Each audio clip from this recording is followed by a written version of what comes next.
In this video, you're getting a full step-by-step guide on how to make your own AI cartoon videos, even if you've never done anything like this before. By the time you're finished, you'll be able to create results just like this. And honestly, it's easier than you'd think. And the reason this matters so much right now is because these videos aren't just fun experiments with AI. They're one of the fastest ways to grow online today. They can rack up thousands, even millions of views across YouTube Shorts, TikTok, and Instagram. And that attention can translate directly into real money through monetization, brand deals, and entire businesses you can build on top of your content. So if you've been waiting for a complete tutorial that takes you from zero to a finished AI cartoon video, this is it. This is exactly what I'll be walking you through today. So the way we're going to be creating these AI cartoons is basically in 4 steps. First of all, we're going to create the script. And while we're doing that, I'm also going to teach you exactly how to write a good cartoon script yourself. Plus, I'll give you an AI template that makes the whole process easier. After that, we'll move into the image generation part. That's where we'll actually start turning the script into visuals, using a secret tool that makes the whole process easier. Then once we've got the images, we'll convert them into videos so you're not just stuck with static pictures, but you actually have a moving cartoon.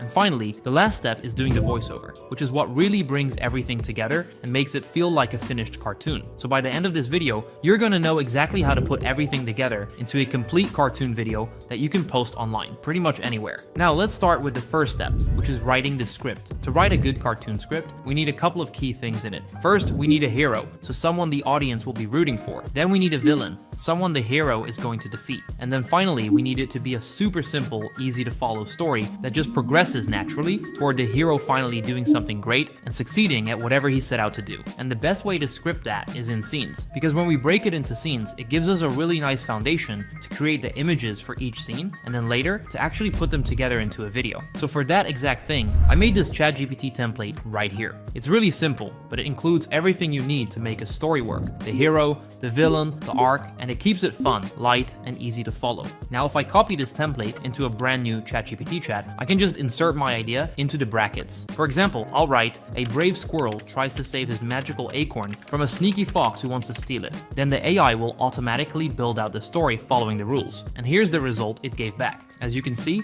it made a total of 7 scenes for this cartoon. It starts off with the squirrel playing in the forest. Then the fox shows up. The squirrel tries to escape and hide the acorn, and in the end, the fox loses. Our villain is defeated, and it ends with a happy victory for the squirrel. This is honestly the best and simplest way I've found to write a script. So now that we've got our script in hand, let's move on and start generating some images. And so the tool I'm going to be using to create our cartoon is called OpenArt. The reason I'm using OpenArt is because it's basically a professional all-in-one tool that lets you do everything in one place. You can generate images, turn them into videos, upscale them, and even edit every asset live, all inside one platform, which means you don't need to deal with 5 different subscriptions or switch back and forth between random tools. Everything's all in OpenArt, simple and easy to use. Now to create our initial characters for the cartoon, we're going to be using a feature inside OpenArt called Characters. When you head over there, you'll see 3 options for how you can start. You can start with 4+ reference images, you can start with a single image, or you can just start with a description. If you already have something in mind for what your character looks like, then you probably want to use one of the first 2 options. But I don't have an image ready, so I'm going to use the Start with Description feature. When you open that up, you'll see a UI where you can give your character a name, write a description, and choose a style. So for our main hero, the squirrel, I'll write, "A small brave squirrel with big brown eyes, a fluffy tail, and soft brown fur. He looks careful, curious, and full of energy. He's holding a shiny magical acorn close to his chest, cartoon style, bright colors, with a friendly and heroic expression." For the name, I'll just keep it simple and write squirrel, and then I'll select a style. This part is actually pretty cool because you can pick from different art styles. For this one, I'll go with Pixar style, since that's closest to what I have in mind. Then I just hit create, and OpenArt generates a few previews. As you can see, the results look really good, exactly how I imagined. I like all 3 of them, but I think the one on the left is the best fit, so I'll select that and lock in my character. Now, one really powerful thing about OpenArt is that it keeps your characters consistent. You can even generate 2 different characters and then put them into the same image together, which is something most other tools struggle with. So I'll let the squirrel finish generating in the background, and let's go ahead and create our second character, the fox. For the fox, here's the description: a sneaky fox with sharp, clever eyes, pointy ears, and a long bushy tail. His fur is orange with a white belly and black paws. He has a sly grin that shows his mischievous nature. For the name, I'll just put Fox, and again, I'll select the Pixar style to keep it consistent. Once it's done, we get a few previews again, and just like with the squirrel, they look great. I like the one on the right, so I'll just use that one. The The generation usually only takes a few minutes, so it doesn't slow you down much at all. Now that we have both of our characters created, we can start building the actual scene images. Let's start with our first scene, which is just a squirrel. I'll click create on the squirrel icon and it'll open up a new workflow. Inside the workflow, there are a few things you need to know. First, in the prompt section, you basically describe what's happening in the scene and you can add your characters to it. You can add your first character, add your second character, and also create interactions between them. I'll show you how that works in just a second. Then you've got prompt adherence, which controls how strictly the AI sticks to your description. You also have character settings, which let you control how closely it remembers the character and whether it keeps the close consistent from scene to scene. So let's create our first image. For this, I already made a template in ChatGPT. All I have to do is paste in the scene description, and the template gives me back a full image prompt I can copy over to OpenArt. For example, in the template, it'll say character 1 as a placeholder. In my case, that's the squirrel. So I just replace it with squirrel. Then I'm good to go. I'll set it to generate 4 images just to make sure we get at least one really good one. And as you can see, the results came out perfect. The AI followed the description exactly, and the squirrel came out looking just the way I envisioned. Now let's move on to the second prompt. This one uses a character 2, which in our case is the fox. To add him, I just click on the add character button, and now he shows up in the UI. Then when I'm writing the prompt, I'll replace character 2 with fox. And now let's hit create and see what we get.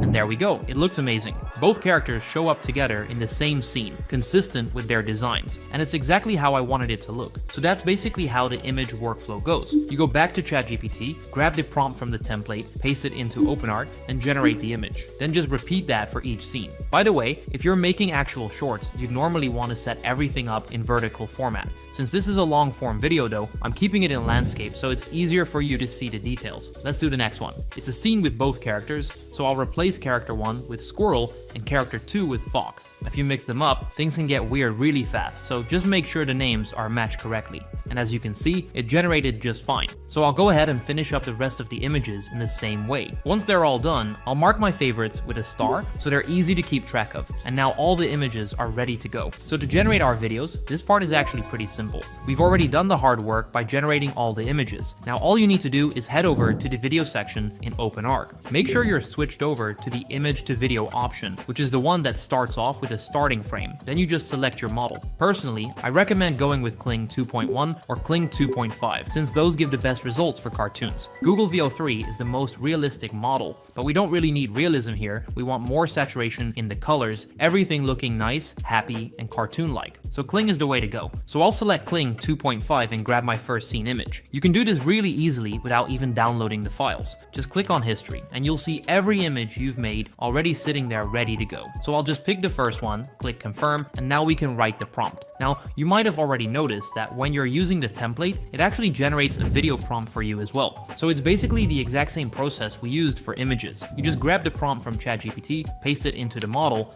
and then set your duration. For duration, it really depends on the scene. Sometimes 5 seconds is enough, sometimes you'll want 10. You'll just have to think about what makes sense for the moment. Once you've picked that, just click create and let's see what comes out. And here we go. The result looks great. The squirrel is playing with the acorn in the forest, the acorn has a little glow to it, and the whole thing looks really smooth. The colors are bright, it feels focused, and overall, it's just an incredible result. Now just like we did with the images, we'll go back, grab the next scene, paste in the prompt, set the duration, and hit create. Then repeat that process scene by scene until everything's generated and ready. So I'll go ahead and finish generating all of mine, and then we'll move on to the next step. Alright, now that all of my videos are done, you can see they came out looking amazing. Everything is consistent. The characters stayed exactly the same from scene to scene, and it all worked perfectly. So with the videos ready, we can now move on to one of the final steps in the process, creating the audio. So for generating our narration, we're still going to stay inside OpenArt. But before that, you'll just want to head over to ChatGPT and grab all of your lines. You can either copy them one by one, or you can just take the whole scene script, paste it into the same chat, and ask the AI to give you all of the narration lines together. That's what I did. It just made it easier to copy everything over in one go. Then head back to OpenArt,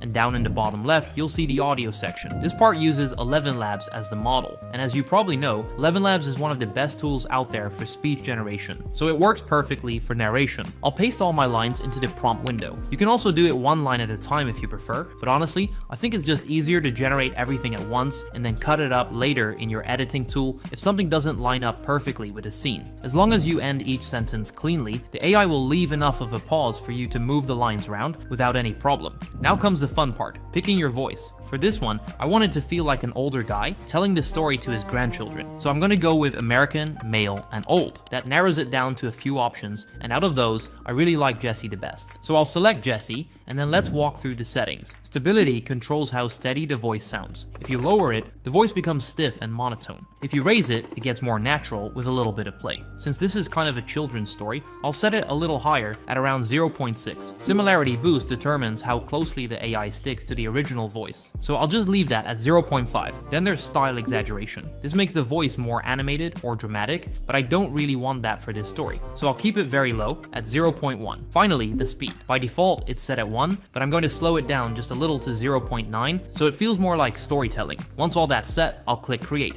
This is Sammy the Squirrel. He has a very special acorn full of magic and sparkle. And as you can hear, the result sounds really good. It's exactly the type of narration I had in mind. Plus, the pacing naturally leaves just enough space so that, if needed, I can cut it up and move lines around in editing without it sounding weird. So I'll hit the download button, and now we've got all of our assets ready to go. Next, I'll head over to my video editor of choice, which for me is CapCut. I'll open a new project, drag in all my assets, and start lining them up. I'll put the videos in the right order, add in the generated narration, and sync everything up. And with that, everything is done. I'll export the final video, and let's take a look. This is Sammy the Squirrel. He has a very special acorn full of magic and sparkle. But look, the sneaky fox wants to steal Sammy's magical acorn. The fox creeps closer, but Sammy's ready to protect his treasure. Zoom! Sammy runs as fast as he can, with the fox chasing right behind. Sammy is clever. He hides the acorn up high, where the fox cannot reach. Oh no, the fox falls into the bushes. Sammy's magical acorn is safe at last. Sammy the brave squirrel saved his magical acorn, and the forest is happy again.